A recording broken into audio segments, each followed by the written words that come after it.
अस्सलामुअलैकुम वरहमतुल्लाहि वबरकातुह। आपकी लकीरें यानी आपके हाथों की लकीरें कैसी हैं, उसके हिसाब से आपकी तकदीर का फ़ैसला होता है, ऐसा पामिस्ट कहते हैं। और कुछ लोग इस पर एतक़ाद रखते हैं, इस पर ईमान रखते हैं, और यही वजह है कि वो ऐसे लोगों को जाकर अपने हाथ को दिखाते हैं, लकीरों को दिखाते हैं। बल्कि कुछ चैनल मुस्लिम्स हैं, वो भी पामिस्ट वाली बातें बताते हैं कि आपके हाथों की लकीरें ऐसी हैं तो समझ लो आपकी तकदीर ऐसी है, अगर आपके हाथों की लकीरों में ये है तो समझ लो आपका ये बेड़ा पार है। आज हम जानने की कोशिश करेंगे कि इसकी क्या असल है, कुरान और हदीस में इसके मुताल्लिक क्या फरमाया गया है। याद रख लीजिए कि हाथ की लकीरों से किसी की तकदीर का कोई फ़ैसला नहीं होता है, और ना ही हाथ की लकीरों से कोई किसी के बारे में अच्छाई या बुराई बयान कर सकता है, ना ही हाथ की लकीरों से इंसान का कुछ लेना देना रहता है। ये सारे खुराफात, ज्योतिषी, नुजूमी, काहिन और जिनको आप पामिस्ट भी कहते हैं, ऐसे लोग इन खुराफात को जारी करते हैं, इसकी कोई असल नहीं है।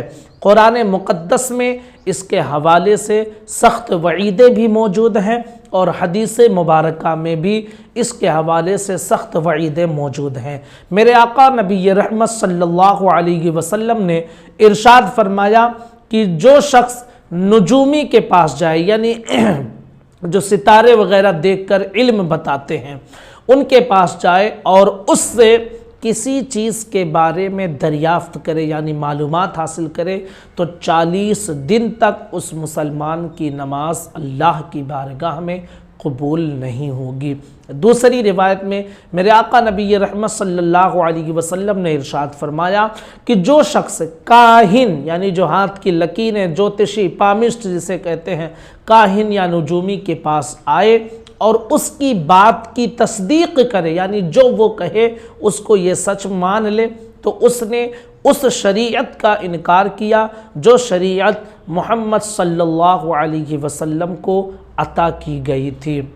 याद रखिए कि इसके हवाले से बड़ी सख्त वईदें हैं और बहुत सख्त हुक्म भी मौजूद है। अगर कोई शख्स पामिस्ट, काहिन, नुजूमी, ज्योतिषी इनकी बातों को सुनता है या इन पर भरोसा करता है, यकीन रखता है, और इसीलिए उनके पास जाकर हाथों की लकीरें, तकदीर का फ़ैसला, ये सब सारी मालूमात लेता है यकीन के साथ, तो ऐसा शख्स मुसलमान नहीं रहेगा, वो दायरे इस्लाम से निकल जाएगा। और अगर कोई शख्स एतक़ाद, यकीन तो नहीं रखता लेकिन उसकी तरफ माइल है, शौक़ रखता है, तो ऐसा शख्स भी गुनाह कबीरा का मुर्तकिब है और ऐसा करना भी नाजायज़ है।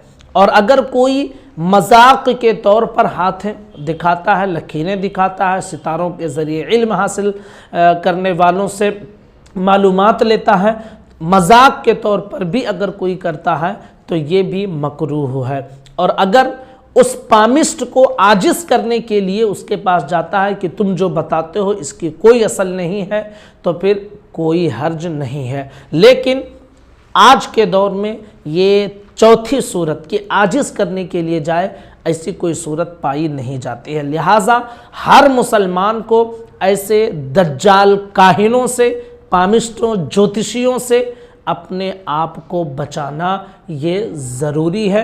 और हरगिज़ कोई मुसलमान इस तरह की बातों पर ना यकीन रखे, ना ऐसे लोगों के पास जाए। हाथ की लकीरों की वजह से किसी की तकदीर का कोई फ़ैसला नहीं होता है, और ये जो कुछ बताते हैं दरअसल शैतान इनको आकर कुछ भी बताता है और इस पर वो कहते हैं हमें गैब का इल्म है, और ये सब ढकोसली बातें होती हैं, इसकी कोई असल नहीं है। बल्कि ऐसे लोगों के पास जाना अपने ईमान को ख़तरे में डालना है, नाजायज़ व हराम काम करना है। लिहाजा हर मुसलमान को ऐसी फजूल चीज़ों से बचने की सख्त ज़रूरत है। गुजारिश है कि मेरे इस पैगाम को अपने तमाम दोस्तों, साथियों, हर मुसलमान तक ضرور شیئر کریں۔